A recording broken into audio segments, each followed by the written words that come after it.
All right, Shalom. First and foremost, I'm going to give all praises, honor, and glory to Yahweh, Bahashem, Yahushai, Bahashem, Rakakwadash. Double honors to the apostles, bishops, and elders of Great Millstone who teach and rule well. And salutations to the Akim out there laboring, of the hopeful elect that's doing this work in truth and sincerity. And what you have here on the screen is a scene from 12 Years a Slave. Pretty much, brothers, pretty much know about this movie. Came out approximately about 10 years ago. And this particular scene here is Eliza, pretty much she's crying because the child that she bare pretty much was taken away from her from the slave owner and pretty much to be sold off. Okay, now she's pretty much been grieving sorely for her child pretty much being taken away. And we're going to pick it up here, and I'm going to go to the curses, okay? A visual effect of what the children of Israel have been and still are continually going through, okay? And this right here pretty much speaks volumes, okay? People can always talk about, everybody, the other nations was pretty much in slavery, and people are always giving this excuse though, but there's no proof of anything that what they're saying, okay? There's no proof, but there's one thing that's for sure. When you want to deal with prophecy, and even when you want to deal with a common sense level of understanding, um,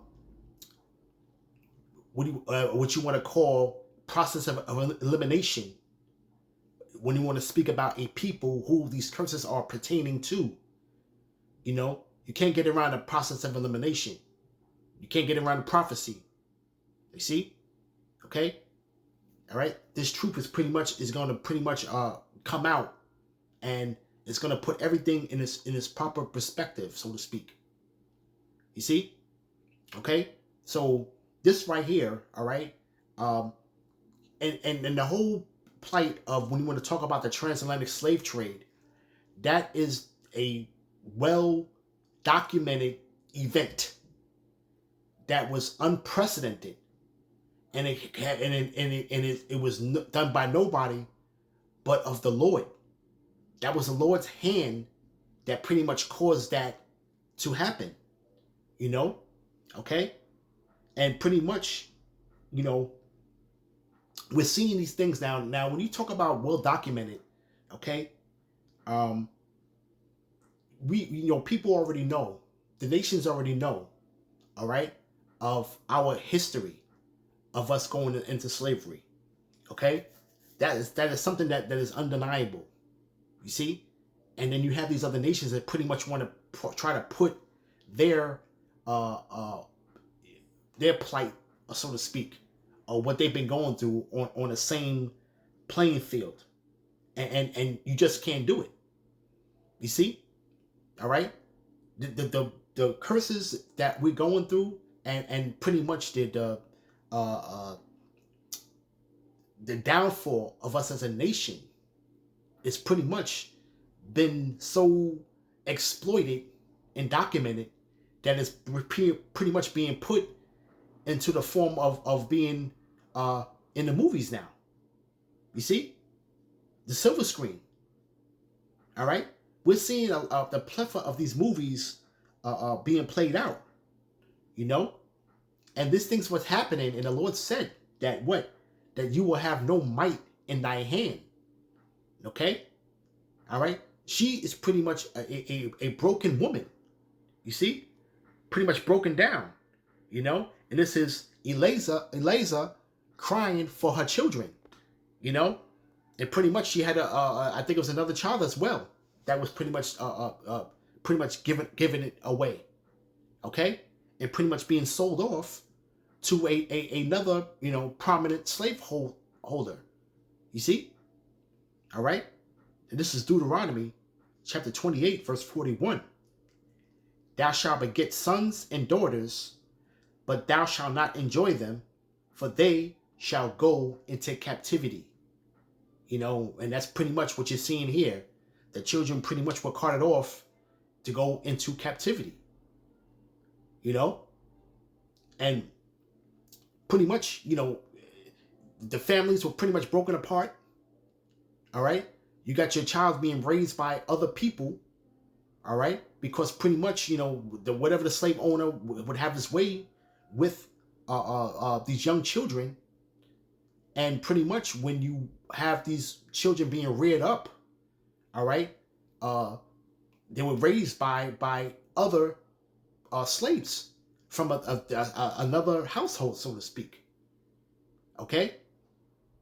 And pretty much you're going beyond any recollection of who your really biological father or mother is.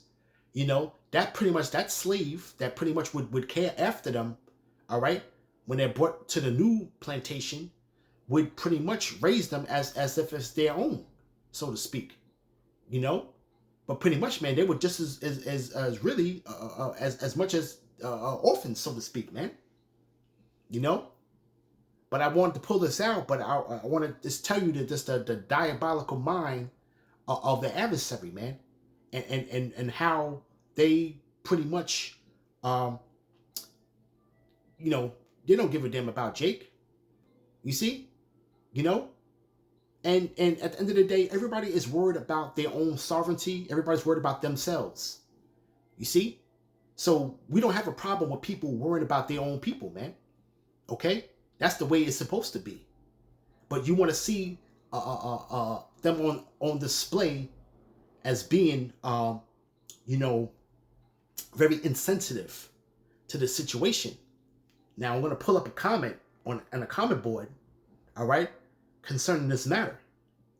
Okay? Now the scene was pretty much her losing her children. Now you got something here by Ironbox 8472, and it says, just make more. Meaning, you know, there's no sympathy for you Jakes out there, man. Okay? And then here it is, you have this devil, some devil coming up and saying, well, just make more children, you know? And pretty much that was the advantage that they had on these plantations, was pretty much creating these so-called baby making machines, so to speak, you know, subhuman, you know, just pumping out you know, labor. Okay, you see. Now then you have two replies. The next reply you have is pretty much a skeleton head, and usually that's an emoji. That skeleton head usually means that I'm dead, meaning it was so funny that I'm dead. That's pretty much that emoji. And then there's another reply saying make more. You see, to what, you know, and this is the little joke between that. All right, you see. Okay, so you're seeing the pretty much the insincerity of these people that you know.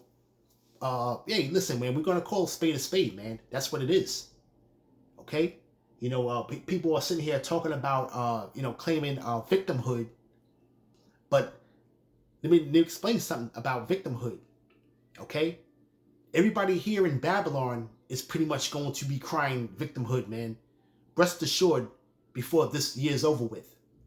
Okay, right now we're pretty much smack dab in the middle of 2024. All right, we're in the 6th month. Okay, now pretty much at the halfway point, pretty much. Okay, now pretty much before this year's over with, everybody's going to be screaming about victimhood.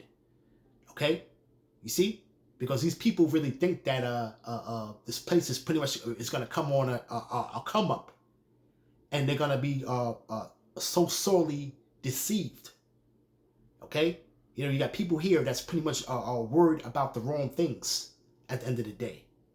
You see? Okay? People are not talking about deliverance or salvation, you know? Okay? You know? You don't have a particular groups of certain people, so to speak. Other nations are not speaking about salvation. Other nations are not speaking about being redeemed, so to speak. Okay? But we're speaking about being redeemed. It's according to the scriptures. Okay? You know, here it is. You got these other nations and people that pretty much are doing the bidding for the devil, so to speak, being talking using talking points and pretty much using certain platforms to try to debunk this truth. You see, you know, but you're dealing with the most spiritual people on the planet. Okay, they have a divine connection to the scriptures that you're trying to separate the truth from, and it's going to come to naught at the end of the day. All right, so from there, let's go to Jeremiah chapter 5, chapter 15. Salaki, chapter 15, verse 5. For who shall have pity upon thee, O Jerusalem? Okay, Jerusalem being a people before a place. You see? All right? Or who shall bemoan thee? Okay? Or who shall go aside to ask how thou art doing? You know? And nobody's doing that. You know, people are pretty much making light of this scene, you know, and it was a hell of an acting, hell of an acting that was going on here, you know? And I remember, we went as brothers went to the movies to go see this when it came out, and this was a very riveting scene. Okay, she was crying uncontrollably, all right, for the loss of her children. Okay, and she cried pretty much through the night, uncontrollably. Okay, and there was nothing that nobody can do to console her. You see? But, Jake better just wake up and smell the coffee at the end of the day, man. And pretty much, man, the energy that you're showing these other nations, okay, you need to be showing from amongst yourselves, man. But we understand that's part of the curses. You see? All right? Jake is in a grand stupor, so to speak. Okay? And pretty much, Jake is going to pretty much be the scapegoat for all things going wrong with this place, man. Okay? Because Jake is on a very simple level, and they pretty much are aiding and abetting the fugitive and the vagabond at the end of the day. Okay? You see? Even people associated with this truth, man, are aiding and abetting the adversary. You see? Okay? They're strengthening his hand by pretty much bearing false witness, so to speak, man. Okay? Amongst other things. Playing the carnal hand, so to speak. Okay? You're playing this man's game, man. You're playing right into his hands. Okay? To be betrayed as such, man, when we know that this is a spiritual warfare. You see? All right? So this is another, quick and to the point take on the visuals of these curses, man. Okay? We got to drive this home again. Once again, this is not no fly-by-night scripture, man. This was pretty much a covenant that we went in with the Lord, and these are pretty much the judgments and end result of us disobeying our power. Okay? And this is one of the curses that the Lord had put our people through at the end of the day. All right? So with that, I want to give all praises, honor, and glory to Yahweh, Bahashem Yahushai, Bahashem Rokakwadash, Shalom.